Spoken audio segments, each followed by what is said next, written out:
Good afternoon. Welcome to the City of Delray Beach's workshop meeting scheduled for Tuesday, December 12th, 2023 at 4 p.m. Please call the roll. Mr. Franco. Present. Mr. Long. Present. Mr. Ballston. Present. Ms. Burns. Here. Mayor Petrolia. Here. All right, we've got two workshop items. The first one's a considerations of the trust fund for the related maintenance of activities. And this would be for, is that Mr. Kent? Yes? Yes, ma'am. All right, take it away. The tree trust fund, I'm sorry.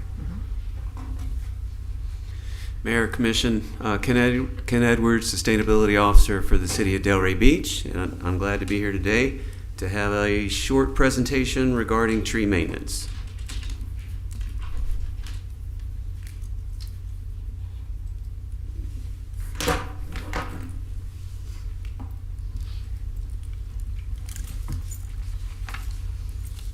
Any particular direction that I should point this thing? Wherever it works. Okay. Can someone forward that for me, please? IT? Is IT in the house? They are. Here we go. Fantastic. Got it. Okay. Got it. Okay, so first a little background, and a lot of great things have been done in the City of Delray Beach to address tree canopy. Starting in 2019, there was a tree canopy assessment that gave an idea where the canopy was around the city, some areas lower than others. In 2020, the comprehensive plan revision had many items regarding trees in it. Also in 2020, the tree planting program, 10,000 trees in 5 years, was started, and that's ongoing. And then also a tree inventory and urban forest management plan in 2022, and earlier this year there was an ordinance revision that was also passed. So a lot of necessary steps have been done by the city in order to grow that tree canopy, and that is important and very worthwhile because trees are green infrastructure. They provide value in many different ways, so water quality, stormwater protection, through air quality. It's actually a quality of life kind of item. So plenty of value that comes from trees. They even add property value. And here's an example on the right. You see, this is the same site. Right is before, and on the left is after we planted paradise trees and gumbos. The property looks much nicer when you drive into the street. Cars aren't parked on the area, and in just a few years, those are really going to grow into a very nice asset for the neighborhood, and it helps increase the property values for the community. So overall, many, many good reasons why we need to have a strong tree planting program. Next slide, please. Okay, but there are more things that need to be done. And in the Urban Forest Management Plan, one of the recommendations was to have a robust tree maintenance program. Trees are living organisms. They have ongoing kind of maintenance that may need to be done. And really, this is the gist of the rest of the presentation and the discussion today. At November 7th Commission meeting, there was a comment to have staff get together and discuss how we could expand our maintenance program. So we did have a meeting on November 14th. All of the departments that participate in or contract out maintenance were in attendance, along with information technology. And the outcome of that meeting really was that the city staff do not have additional capacity to take on tree maintenance activities. And so there wasn't a need to put the tree inventory integrated into our maintenance management database, CityWorks, because city can't do that. The recommendation was to contract out additional tree maintenance activities. And so on the next slide, I understand that there are a lot of trees in the city of Delray Beach, and the tree inventory does have needs on many of the 10,599 trees that we do have. They're spread out throughout the city also. So it is a very big undertaking, and so it's understandable that there would be some hesitation or uncertainty as far as how can we take on a much bigger tree maintenance program. So in the future, I hope that we will take a look at that. It is a need, but I want to switch and have a suggestion for a possible way forward.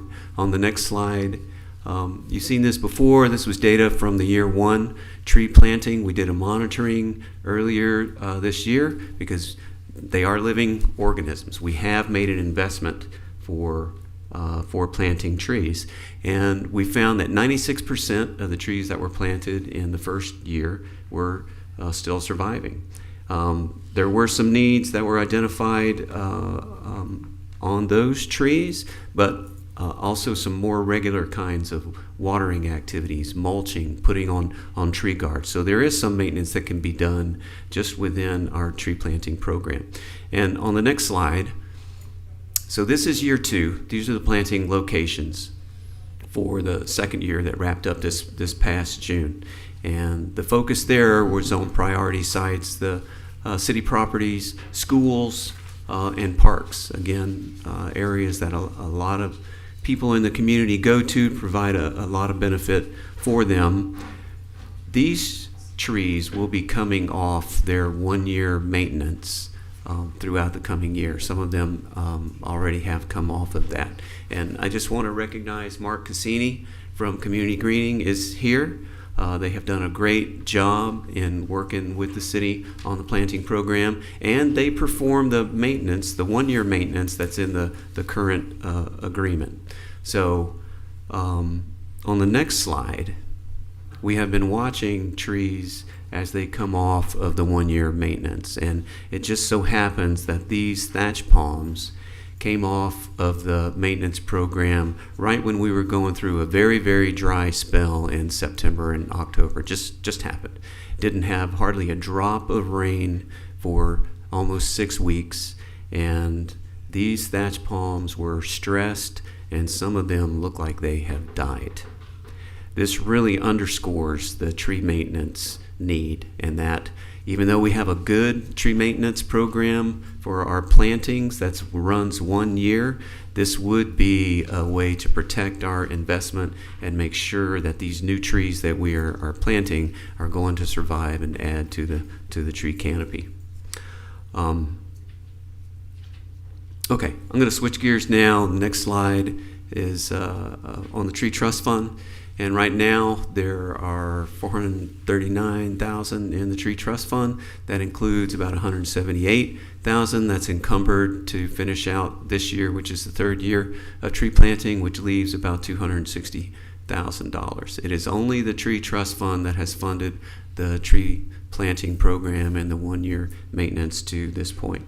On the lower part of the slide, there is the definition that is in the LDR, and so the Tree Trust Fund was an account that was set up basically for mitigation monies in lieu of when tree plantings and replacement requirements could not be met. The fund can be paid into and is to be used to offset the city's costs for future trees and palms and tree trimming for parks and streetscapes. It has been determined that the tree planting program and the tree maintenance for the 1 year is acceptable for funding under this. And with that, I look forward to questions and discussion and direction. Great.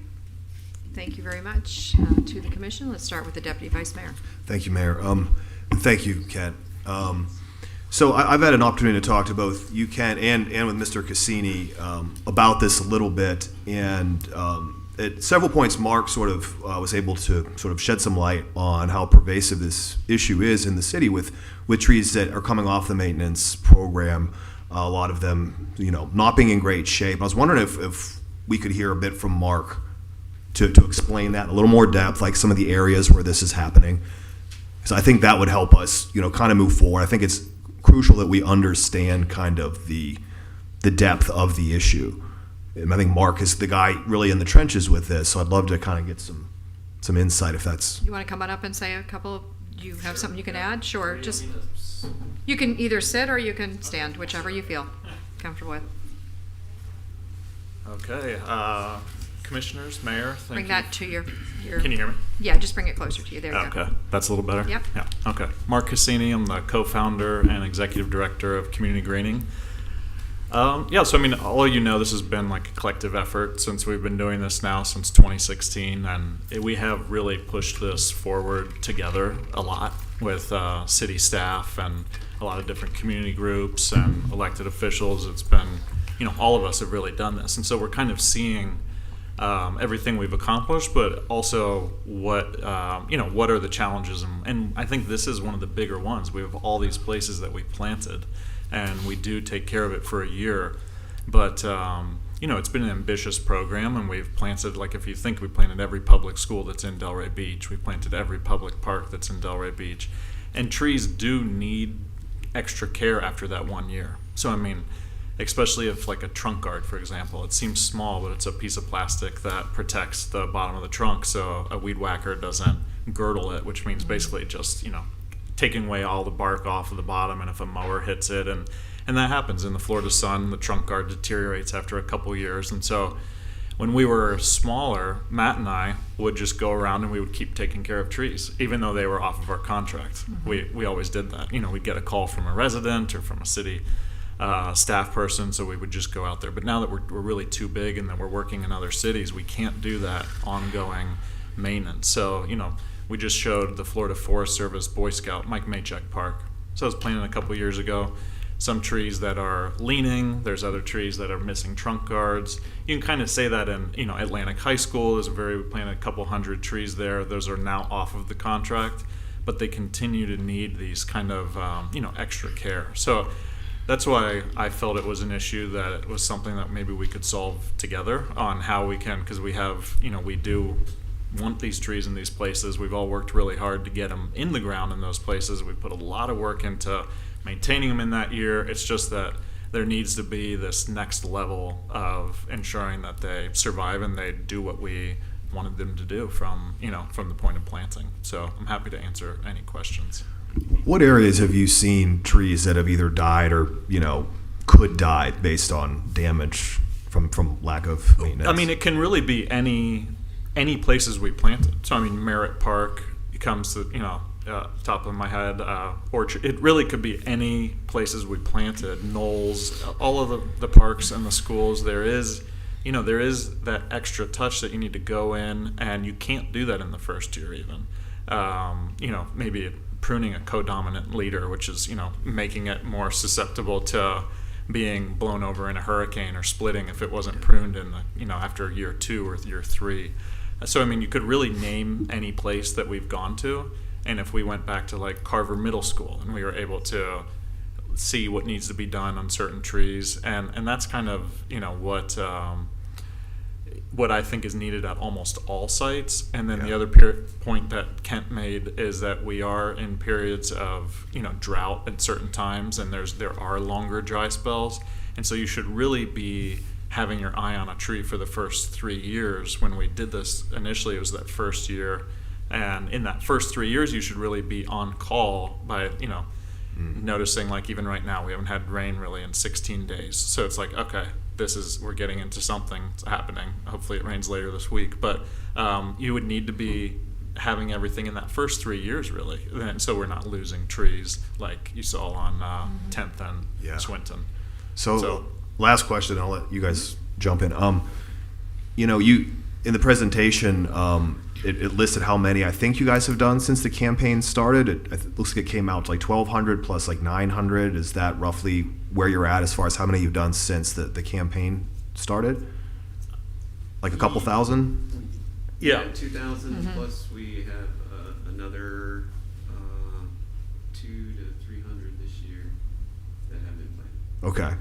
Year 3 was not included in the presentation. So I guess my suggestion would be, because that compared to 10,000, 500 or something, which is the number I saw, which seems like a huge effort. Maybe the first step would be to, try and figure out how we apply maintenance to just the ones that you guys have planted, like that 2,000 number, and start there. So we're at least taking a step forward as far as doing something productive where it comes to this. Because in my mind, if we're allowing a percentage of our trees to die, we're squandering that investment that we're making from our tree fund.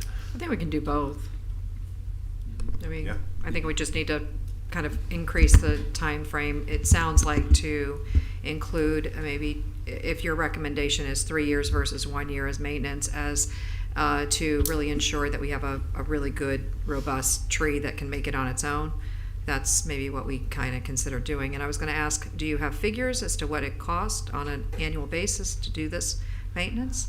We have started to get numbers Okay. together. I don't have the exact dollar figure yet. We are actually looking at a line item for replacing a tree guard, putting down more mulch, watering, because it isn't going to be every single tree that Right. needs all of the different activities. It would be the buffet, and also an assessment looking at them to be able to determine, well, what is it that's needed for that tree. Very good.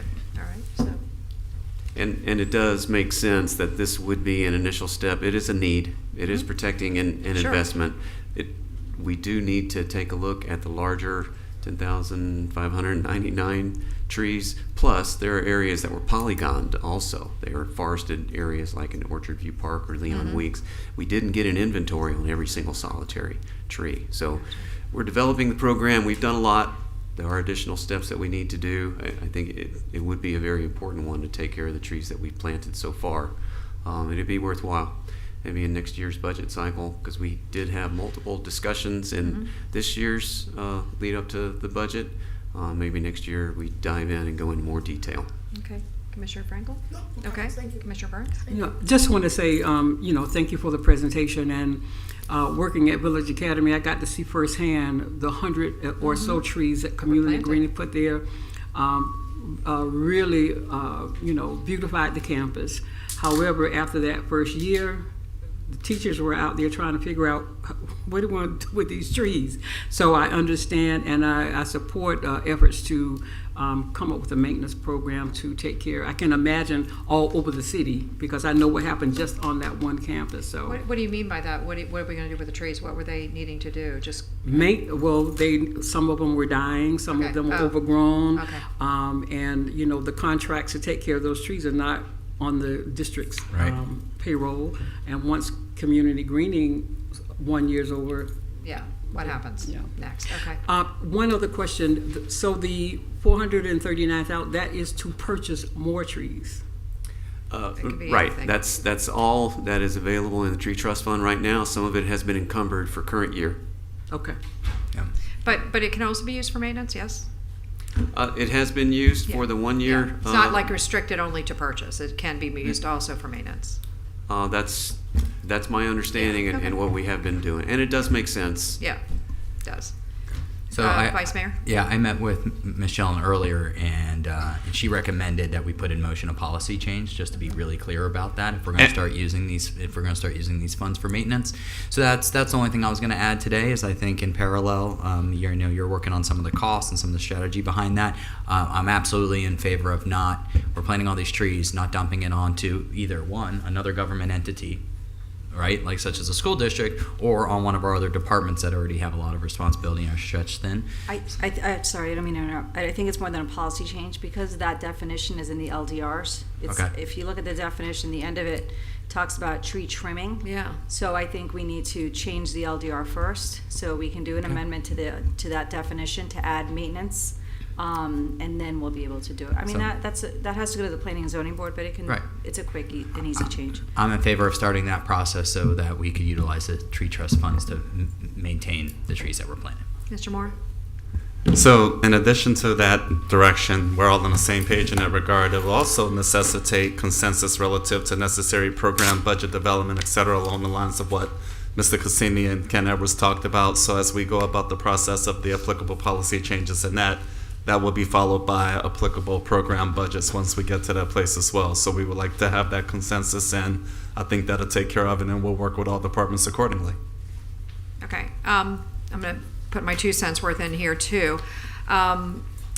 I think that, well, first of all, we need to know how much and how long, so that we can understand what we're committing to. Secondly, I'm hearing up here that we're putting trees in public spaces that don't belong to the city, but yet we're required to maintain them. I think that's something that we need to think about, because I'm not so sure that we want to be going on to campuses now and taking care of their maintenance. I just see that as being a crossover into some areas that may or may not be what we want to be doing in the future. I think we should be really looking at how do we do it on our spaces so that we can kind of maintain those. Not that I know we want to find places because the whole idea is the canopy. The canopy is the most important, but it seems like if we're planting them and taking care of them for 3 years, you would think that the organization, the governmental organization that's receiving them, can then have take over the maintenance of them, since we're seeming to do a job that would be nice if they were doing it, from my perspective.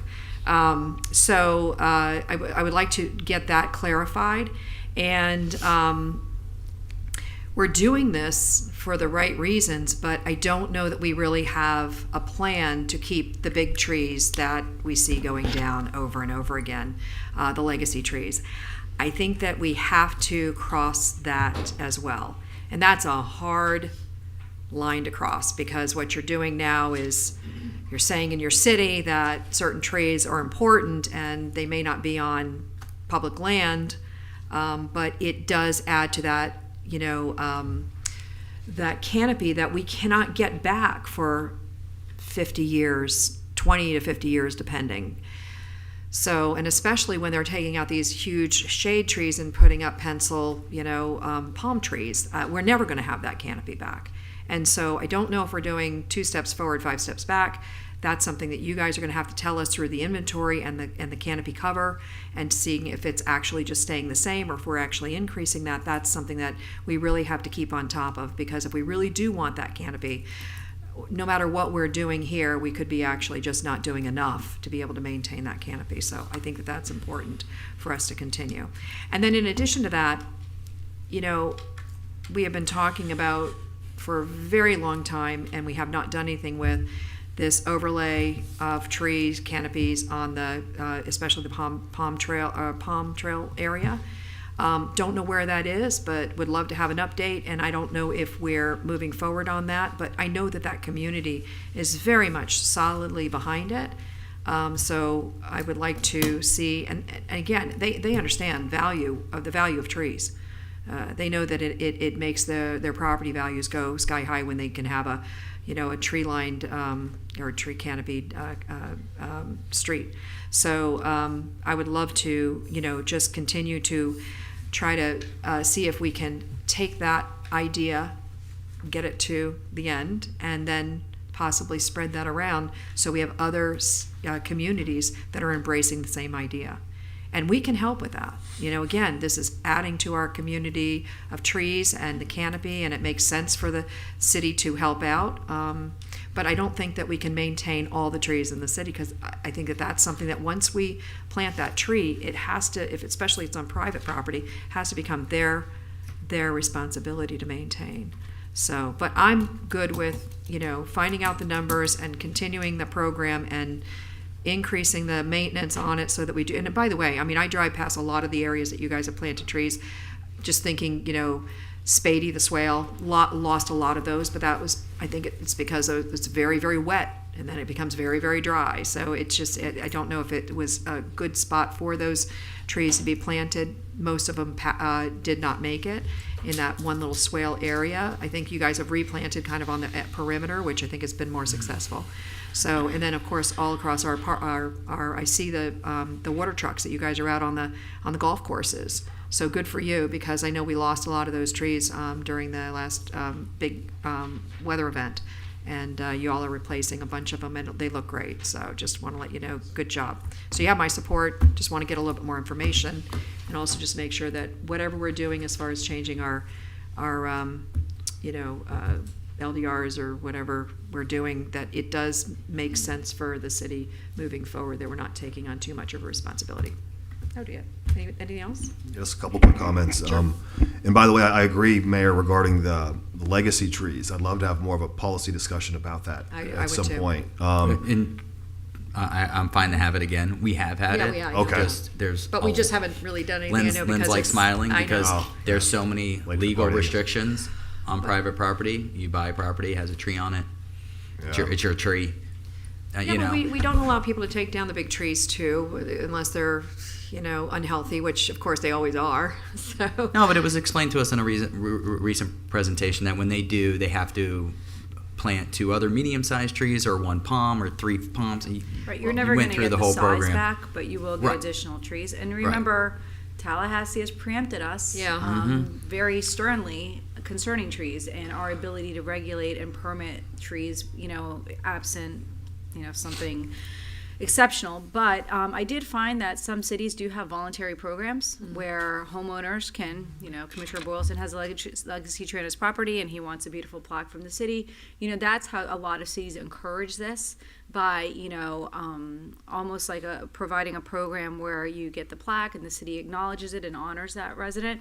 And that brings those restrictions in that way. So, I have some research. I did a little, Commissioner Boylston, I feel like we talk about this about every couple of years. Yeah, we have. And so I do have some very limited research that I did to find alternative ways in order to have that as an option. Do I think that we can mandate it or regulate it? No. At this point, with the preemption from the state, no. Got it. But with a program like that, and I was just in Charleston, which you always talk about it, and they have programs like that, and you'd be really surprised at the number of people that want to, put their homes on with showcase their plaques or whatever. So I can email that to everybody, and if That'd be that's great. something you're Great. interested in, we can start the process for something anything like that. anything that will help to save those legacy trees that we can do, I think, would be a step in the right I'll direction. send it out tomorrow. And the other thing, oh, sorry, go ahead. Yeah. No, I was just going to piggyback it just to say that, and I think we've brought it up here, is that I get that you can buy one $10,000 mature tree and plant it, or you can buy, 100 saplings. And we've gone the 100 way because we're trying to plant 10,000 trees. But once in a while, especially if a legacy tree is taken down, if there's an area, maybe in that same neighborhood, for us to make that investment, I think it is appropriate once in a while to do that instead of going the quantity over size, I guess you would say. Yeah. And I so- think it feels good, and especially if the tree's being taken down and more money goes into that legacy fund as a result of it, that we use that for something that's bigger. Because again, when you're putting a lot of trees, and especially on some of these properties, I don't know, the Swinton one, I guess it's not buildable. It looked like it was a lot. If that's ever buildable, then someone's got to take down trees to be able to build on it. So I hope that that's being taken into consideration. It seems like it was on that property on Congress and Lake Ida. It's on the perimeter of the property. But again, we just want to be mindful of where they're going to make sure that they're not going to need to be taken down in the future, because that's an expense and it also goes against what we're trying to do.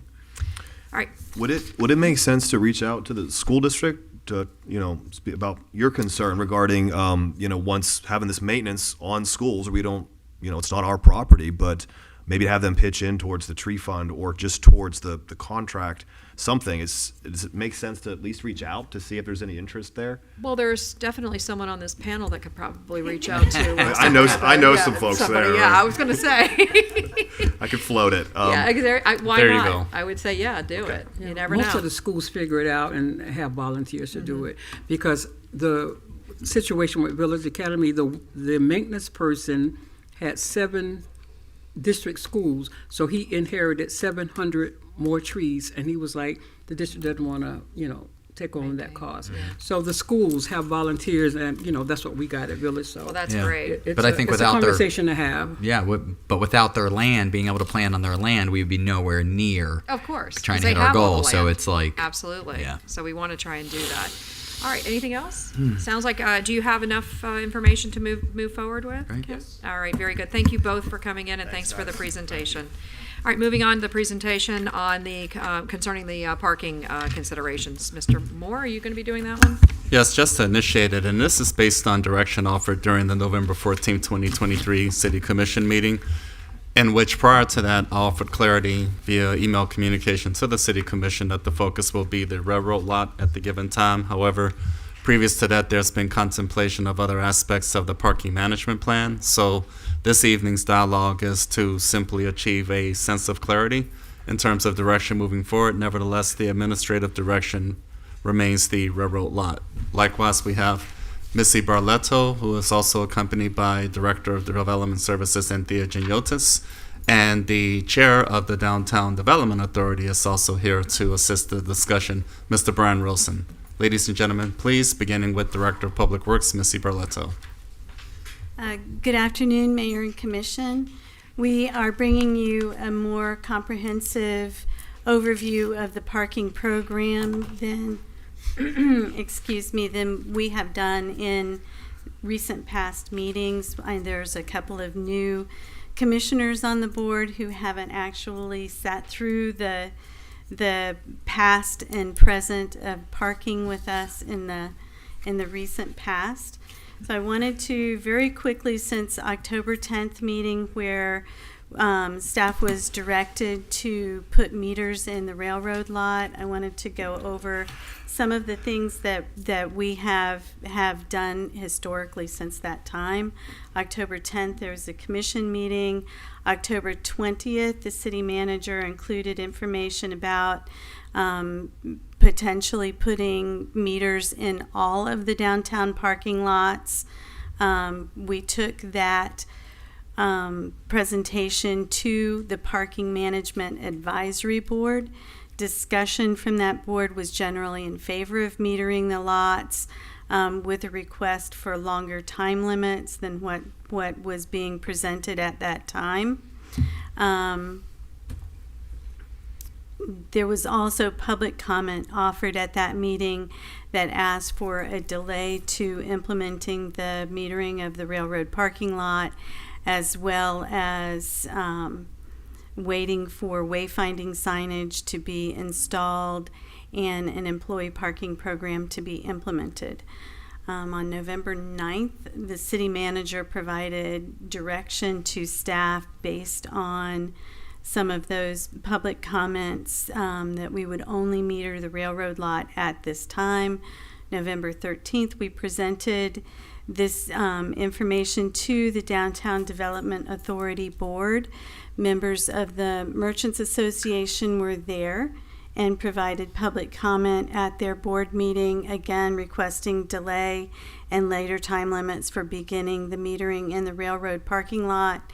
And in general, the DDA board spoke in favor of a tiered parking program that provides for higher fees and shorter time limits on the premium parking, which is on street on Atlantic Avenue. And then the second tier of parking, which would be the surface lots, having more frequent turnover, shorter time limits, and a less expensive parking fee. And then the third tier of parking being the parking garages, where we don't begin to charge for any parking until 4 o'clock in the afternoon. And after that, it's $5 for the duration of the stay. On the November 14th commission meeting, staff was requested by you to provide this presentation to you today, which is here we are. And yesterday, Mayor and Commissioners, you all received a letter along with City Manager Moore from the Delray Beach Chamber of Commerce asking that the railroad lot not begin charging until after 4 p.m. in the afternoon, and they did not take a position on the length of time for a stay at that time. So today we're going to talk about the history of parking plans a little bit, just to give you some good background, and I'm going to turn it over to Development Services Director Anthea Giannotes at this time. So, especially for those of you who are new, every now and then you'll hear some of the bodies that have been dealing with parking in an ongoing manner refer to the many plans. So, just we're not going to go over all of them, but we do want to go over where there was some consensus. And the first thing is that, parking is an important part of downtown, but it's in support of the rest of it, right? Nobody ever says, I just want to go there because there's nothing but a sea of parking. And I think it's kind of funny that parking is like restaurant seating, right? If turnover means more sales, more guests, more money. A wait list is a good thing. It means you're popular and people want to be where you are. Too many empty tables make people wonder what's wrong. All of this correlates to parking. This is a slide actually from the parking curbside management era. So, and adding more tables doesn't always make the food any better, right? So it's a balance. If we can't eat away the fabric that makes downtown a wonderful place to be, to provide more parking, but we need to support our employees and our businesses and all of that. So we've had many, many plans, some of which are like the Kimley Horn one from 2010, specifically focused on counting and specifically focused on parking. We've had other plans, including the original revitalization plan, the downtown master plan that was done a long time ago, and I worked on it, so I'll not say how long ago that was. So all the way through to the latest version, right, that touch on advice for parking in different areas of the city, specifically like the SET master plan, and then also the recent parking and curbside management plan, which is the latest document. It is posted on Development Services websites. If anybody would like to peruse it, it is still on the page and easy to find. And this one was great because part of this analysis that came out of the parking and curbside management plan was continued to echo the alignment between the recommendations of previous plans. Some of it is counterintuitive to us, but, and I know the concerns and the angst of the businesses, but even the Gibbs study has recommended that the most desirable spaces, that's your premium parking, and it should cost more.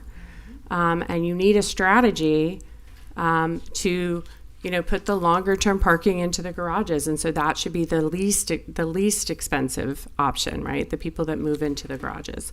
So all of this we've heard, it's echoed again in the parking curbside management plan. I think what was great about that is we saw a lot of the same things, that you need to right price your parking. Not every space is created equally, right? So that's the tiers that we're trying to work out. The details of the implementation or what Missy and PMAB and the DDA and everyone is looking at now. But from a macro level for everyone, the idea is we've got to improve circulation. We do get jammed up, with the cruising, looking for parking.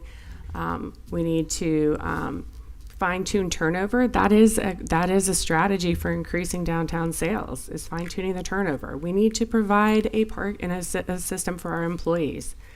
A long-term system for that. This plan also touched on other things that affect those things like deliveries and technology, and we'll go over some of that. But right now, the focus is on this. I think one of the best things that came out of this for me, I'm a planner, but I haven't been solely focused on parking in my life, was that they gave us the metric of when do you shift something. You're at 85 to 90% occupancy. That is when you shift something. You raise the rates, you open a new option, you build a new garage, things like that, which then gives you, I think, as decision makers and us as staff who plan for improvements, a way to know when it's time to shift something. And I think this is part of why there has been a lot of focus on the railroad lot. It is a prime location. It is centrally located in the middle of downtown where all of your customers are going to come. And it's full in the evening hours. And should we be doing an adjustment, whether it's time limit pricing, whatever, to make that lot flip over a little bit more? And that's at the base part of it. This is the basis, but they're all interrelated, right? Because now that's affecting employees. So we have the employee parking program as well, which Missy's going to provide a more update with that. So again, this study was fairly recently completed. We need to have that incentive to shift people into the garages. People will eventually park in our downtown, but they tend to circulate, which goes to some of the other issues like wayfinding and other things Missy's also talking on. And then ultimately ways that we will be able to measure the utilization with increases in technology, the wayfinding efforts that are also underway. So it's not just, are we only talking about the railroad lot? We're talking about all of these different pieces that combine to make our downtown parking work. So, and then I'm going to let Missy start going into, with that, the implementation of the strategy of how we accomplish that sort of macro level that all these plans have been repeatedly advising us to do, but are sometimes hard to do because it's change and it's difficult. So just to be a little bit redundant, the benefits that we're looking from implementing a tiered parking program in the downtown area are reducing traffic and congestion from people cruising from on-street parking space, stimulating greater turnover of prime parking spaces, which helps businesses by bringing in more customers, and spreading the traffic demand throughout our downtown area.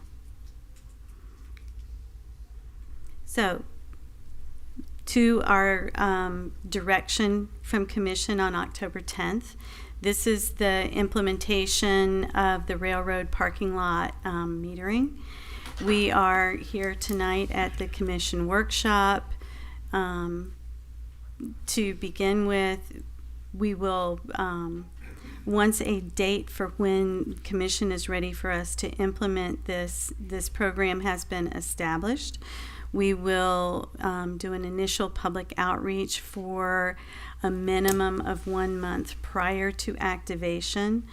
Once the lot is activated, there will be a 2-week period where we will only write warnings. We will not be giving tickets to people who forget to pay the meter or aren't aware that the meter needs to be paid, so there's ample warning before that begins. And then 2 weeks after that, we'll do the full implementation on the railroad lot. So some of the things that will happen prior to that time, the city will install the parking meters in that parking lot. We have the meters in stock already. They're already in-house, so they're ready to be deployed when the time comes. We will assign a parking area in Park Mobile to that parking lot for people to be able to sign up from their phone. And all of these devices are solar powered, so we don't need to go out there and run electricity to the parking lot so it gives us a very short timeline for being able to install the meters. So that will be done about a week prior to activation in the lot. In the meantime, we're also going to be placing we're going to be placing in the bottom picture, this is a picture inside a parking garage, but as you can see, there are the rectangular pads that have the reflectors around them. These are parking sensors that will be at each entrance and exit into the lot that lets us know how many cars are in there, how many cars are exiting, and lets us know, therefore, how many spaces are available in that lot and how many cars are staying in that lot for an extended period of time. So we'll be able to start, once those sensors are in place, we'll be able to start collecting empirical data on actual parking lot usage, which can help to inform decisions as we move forward on what needs to be done as far as pricing, as far as time limits on parking, and that sort of thing. So one of the most important things that needs to happen is improvement of our signage in that parking lot. Currently, the railroad parking lot has a 9-hour time limit at no charge. So all of those signs will be changed. They'll have the similar Park Mobile signs that are in other parking areas throughout the city, only with the parking area number that's assigned to the railroad lot. The new zone number, I think, is going to be 3177, and it'll be set up to $2 an hour parking is what staff has recommended, to keep that similar to the beach surface lot parking areas, and that would be in keeping with the plans that have recommended that it be at a reduced rate but at a shorter time limit in order to encourage that parking turnover. In the parking and curbside management plan, it recommends that our surface parking lot time limits be 2 to 3 hours.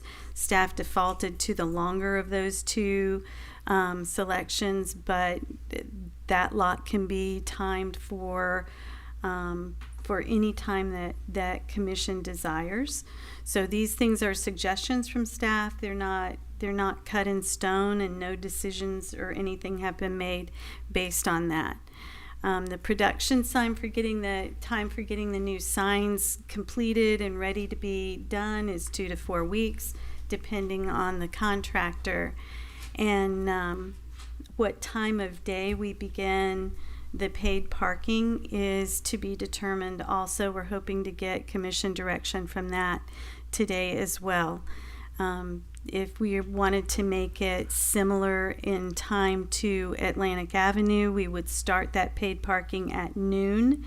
If we wanted to make it similar to the parking garages, which has been input that we've received both from the Merchants Association and from the Chamber of Commerce, we might begin at 4 o'clock in the afternoon, similar to the parking garages. So these are all the parking lots that are in the downtown area. As you can see, the two parking lots that make up the railroad lot total include about 192 spaces. In addition to that, there's the Veterans parking lot, the Gladiola lot, and the Village lot. Between the two of those, that's 80 additional parking spaces that are on the east and west side of US 1, just off of Atlantic Avenue. And then the Bankers Row lot, which is a couple of blocks off the avenue and is less used for downtown traffic. So one of the things that Commission has directed us to do is to provide resident discounts in a number of different ways and discounted parking rates for people who come in and sign up for permits. We have the two kinds of beach parking permits. We have the downtown resident permits. We have the Marina Historic District permits, which you have to be a resident of the Marina Historic District to qualify to buy one of those particular permits. Same for the city marina. You have to have a boat parked at the marina to get a city marina boat owner parking pass. And then there's downtown resident parking. In years gone by, we have done less of a great job at actually selling these permits. This year, we have almost doubled our permit sales. Beach parking permit for anyone under 70 years old, we've sold 550 of those this year. For the senior beach permit, it's 400, and I think that says 495. I had a birthday. I'm much older now. I can't see. So the city resident downtown parking permit that is only $12 a year. We actually have sold 378 of those this year since the city's communications department has done an uptick on the marketing for these parking permits. And we actually had a video of our illustrious city manager going down and getting his parking permits to show folks how easy it is to do. One of the things that we also have put into effect that hasn't really taken off yet, because I think we probably need to do additional marketing efforts on that, is the resident discount code. So for city residents, if you go down and register at the One Parking office, which is on the first floor of the Old School Square parking garage, to sign up for this code, when you pay for your parking through Park Mobile, you get an automatic 50-cent an hour discount regardless of where you park. So that's one of the things that we're working on, doing a better job of marketing. Another of the consistent recommendations from all of the parking plans, as well as a request from the Downtown Development Authority, the Chamber of Commerce, is the establishment of a downtown employee pilot parking program. I have discussed this with Commission in the past. Currently, the plan is to make the top 2 floors of the Old School Square parking garage reserved exclusively for employee parking for employees of the downtown area. That's about 212 parking spaces, so it outnumbers the number of spaces that are in the railroad parking lot currently. And the way that they would sign up for this is similar to other permits. The employees will have to bring a letter from their employer stating that they are employed by a downtown business, along with their license plate, and register their license plate. As they go through the Old School Square parking garage, when they pass on to the 4th level of the garage, a license plate reader camera will document their license plate, check it against the list with software to make sure that they are signed up for the program, and then they can go and find the first available parking space that suits them and park in it. If the one thing that people need to be aware of, and there will be signage in the garage saying this, is that these spaces are reserved for downtown employees. They are not open to the general public. So if someone who is not signed up for the program were to go in there and park, they would be ticketed. So that is one of the things that everyone should be aware of. And then we will follow up with the people who are signed up for that program every 6 months to ensure that they are still employed in the downtown area, just to ensure that we keep those spaces open just for employees. So far, our parking administrator has been door-to-door to businesses in the downtown area, and prior to actually implementing the program, he's signed up 15 people who are interested in the program. But this is one of the several things that we will be partnering more closely with the Downtown Development Authority in the future to market to the Merchants Association and to all of the downtown businesses. So at this point, I'm going to turn it over to Mr. Rosen from the Downtown Development Authority, who's going to talk about community engagement and our partnership. Great, thank you.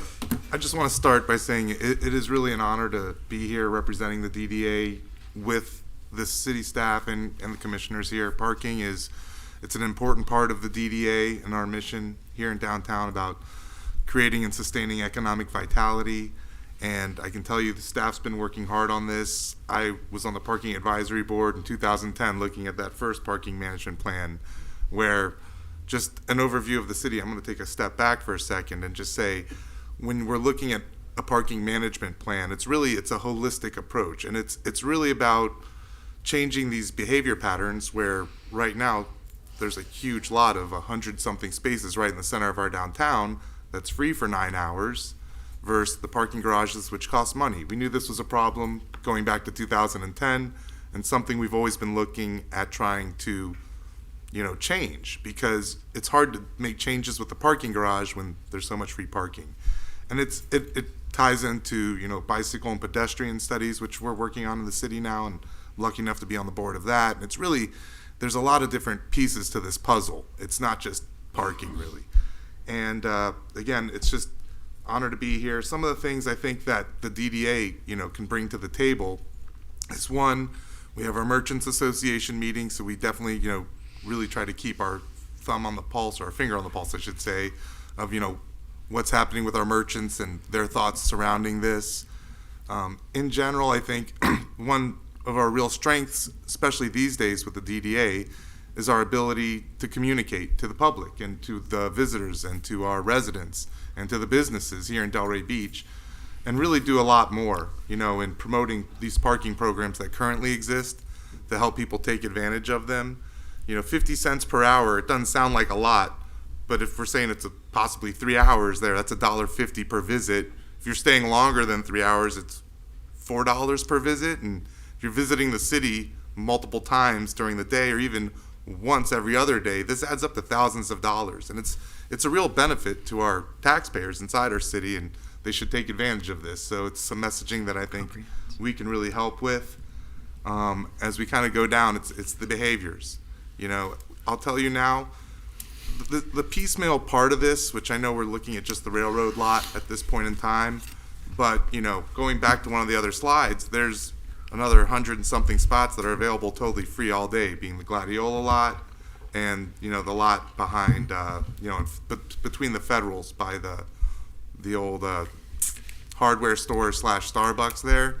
So, you know, whether we call that employee parking at this point or not, I mean, this is where employees are going to park a lot of the time. So I think the parking garage is a great start. I think there's a number of ways that we can also provide value through, you know, some of the safety things that people have concerns with about our downtown, people leaving late at night. I think we're going to explore some ways to provide some micro transportation, whether that's services like the freebie and subsidizing those, or other services, or even just having some change in our ambassadors and some of their hours, and possibly working to help walk people to their cars at a certain point. You know, maybe a little more time consuming, but cost efficient and less liability in general. Again, I think there's so many opportunities here, but it's really about looking at this as a more holistic approach, because we look at one parking lot and we don't look at the other parking lots. Or, you know, even down the road, I think the private parking lots are a great opportunity for the DDA to help work with the stakeholders, business owners and property owners, to activate another couple thousand spaces in the city as well, and incorporate that into our application, our wayfinding sign, so that people will look and maybe see an orange sign and know that it's a private lot, and the charges are different versus a green or blue sign, which is city, and then it'll relate to our application. And really, I think Missy touched on the technology, but the technology is also a really important part of the DDA and the city wanting to understand, you know, what's really happening in our parking. And, you know, there's some older ways that they did it through the parking counts and different times and seasons, but this is going to be real-time information tied to our applications that I think also will do a great deal kind of moving this forward. Anything else? I think Okay, because we're like so short on time, Yeah. we're not even gonna have the chance to really discuss this, which kind of, I don't know why, you know, I mean, we're rolling it around again, and this is such an important topic for us to discuss, and yet here we are at the meeting time start, you know, so we'll maybe go over a little bit and have as quick a discussion as possible, but again, we might have to table it and continue it. Okay, go right ahead. You wanted to go ahead and mention. So this last slide is just to show you that there are still a lot of issues with parking and downtown management that we have yet to tackle. And I'm happy to not go through all of them and end this right here. Okay. All right. Well, you know, I don't know. I'm going to start with, let somebody else start. Yeah, Vice Mayor. I'll jump in real quick. Maybe I can help. This is the first time that I'm starting to see a comprehensive parking plan for our downtown come into focus. There's been a lot of information out there. There's a lot of best practices, and there's been piecemealing of aspects of it. But this, I'm finally seeing it all, because there's so many moving parts, right? And it's good to hear that it's city staff, the merchants are here, the DDA's here, and even the chambers chiming in. And I think that's great. We're all at the table. I'm in favor of metering the service lots and treating them like similar to the parking garage, or something in between a parking garage and on-street parking. However, I really think we should look at this. We increased the rates. We introduced new technology. We're trying to educate a lot of people on the permits that have been there for a long time, which it's great. We saw growth of that downtown permit go from, I believe it was like 12 people. I mean, it was really low, and now it's 378 people. That's incredible. And I think we can do the same thing with the employee parking program as well, which is at a very low 15, and we can see that jump in just a matter of less than a year to hundreds, just like we did with the downtown permit. So I would like to see any adjustments to any parking downtown start like October 1. Which would be nice, because we can look at the numbers and we can work that into our budget for next year. It's not like we're counting on these dollars or anything, which is really not the reason to do this anyways. It's for the management component. By then, the Wayfind signage would have been installed, which is being installed this summer. Missy, you would have installed the data collection technology, so we'd actually be able to look at some data before making any of these decisions. And lastly, it would give us more time to not only put the employee parking program in place, get buy-in, and also address some of the issues, because some of the issues are in regards to clean and safe, standards. When I had an office downtown, I mandated that everyone parked in the parking garage because our parking spaces were for clients. But I was a daytime business. Nighttime is different. And if we need to have a conversation and piggyback on the DDA's ambassador program, and maybe we have an ambassador that is always on that top 1 or 2 floors, and guess where those fees would come from? We can budget it through parking. The parking fees should be going back towards, whether it's bike ped or whether it's creating more parking spaces or whether it's creating safe parking spaces. It shouldn't be going into the general fund. It should be going back into this program. I think between now and October 1, we can figure all of that out. We can all be on the same page and roll this out now. But right now, man, we are flying into season. I'm sure you've seen your calendars. Like, we are there. We're not gonna try to go and roll this out in the next 30 or 60 days and drop these new devices in. I don't see us doing it, and I certainly don't see us doing it while we're putting the wayfinding signage in the middle of summer. So that's my quick take on it. Okay, Commissioner Burns? Yes, I would just like to say that all of the studies, since 2010, we got 13 years. It's time to implement. And I like to see the plan coming with the management that seems to have always been the issue. And I can go ahead and agree with my colleague on October 1st as a start date. But I've gone through that plan, and I just feel that we should be following the plan. We pay a lot of money for these plans, and we should be following the recommendations of the plans. That's all I have to say. Commissioner Frankel? 8 plans. That was the most shocking slide I saw. I'm like, not making light. This is our friend Shirley would say, we just kept kicking the can down the curb. I have a question, but I don't think you'll have the answer tonight.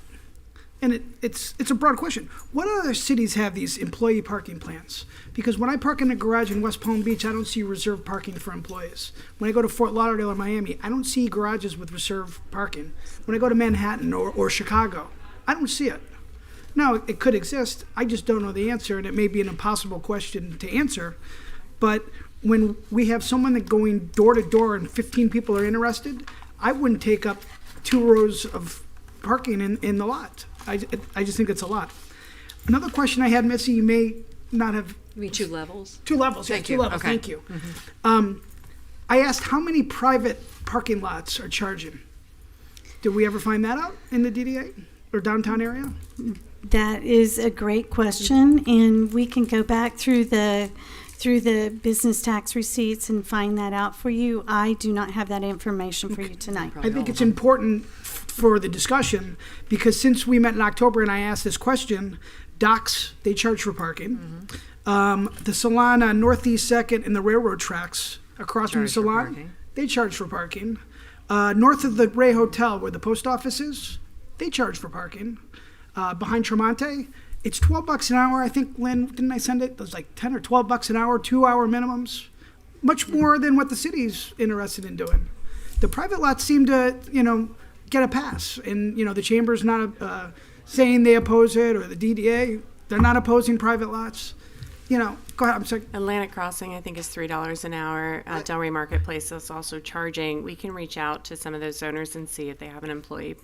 My point is But this. yeah, there's a absolutely, lot, they're and charging. there's more that are coming. Yeah. If it was up to me, I would charge the same rate as Atlantic Avenue, but if you wanted to go to $2 an hour, that would be fun. I would start at noon to give the merchants their daytime business, and I think it's a fair compromise.